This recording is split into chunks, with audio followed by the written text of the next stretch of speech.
तो I just red an incident जिसमें एक बच्चे ने अपनी माँ को वाईफाई कनेक्शन के ऊपर जान से मार दिया। द थिंग इज, जब हमारी माँ ये बात कहती थी कि फोन ही सब चीजों की दिक्कत है, दे वर एक्चुअली राइट। मतलब ये सोच के देखिए, वाईफाई कनेक्शन एक बच्चे के लिए इतना इंपॉर्टेंट हो गया कि उसको सामने यही नहीं दिखा कि उसकी माँ है जिसने उसको पाल पोस के बड़ा किया है, उसको पैदा किया है। Now here is something that is to be noted कि जब अब जो न्यू जनरेशन के बच्चे आ रहे हैं, ये मोबाइल चलाते हुए ही पैदा हो रहे हैं, इनको मोबाइल हाथ में जरूर चाहिए। Instead we need to focus कि इनके एक्टिविटीज क्या क्या हैं।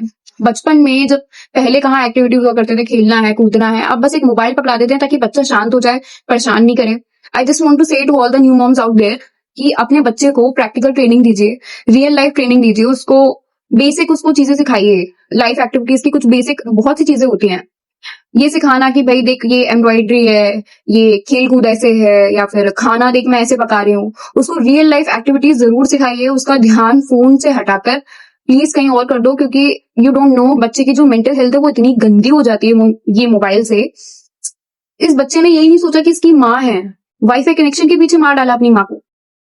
मतलब क्या मेंटेलिटी हो रही है। एंड व्हेन वी से कि कलयुग आ गया है, सचमुच कलयुग आ गया है, क्योंकि इस कलयुग में सिर्फ बुरी आदतें, अनरियलिस्टिक बुरी आदतें। कभी कोई बेटा अपनी माँ का रेप कर दे रहा है, अभी पिता एक बेटी का रेप कर दे रहा है। मतलब न्यूज ऐसी ऐसी आ रही है, आपका पढ़ के आपको लगे ये सचमुच यही दुनिया है जहां हम जी रहे थे। इस लेवल का कलयुग आ चुका है। चीटिंग ये सब चीजें तो बहुत नॉर्मल हो ही चुकी हैं आज के केसेस में। आई जस्ट वॉन्ट टू से इस कलयुग में हमारी बुरी आदतें ही सबसे बड़ा राक्षस है।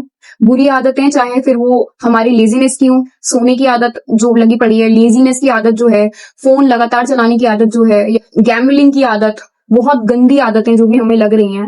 ये कलयुग है, हमें बचकर रहना होगा। हम तभी हरा सकते हैं सब अगर हम अपनी आदतों में सुधार लाते हैं, अगर हम अपनी लाइफ में डिसिप्लिन लाते हैं, तभी हम इस कलयुग में जी सकते हैं, तभी हम इस कलयुग में सर्वाइव कर सकते हैं।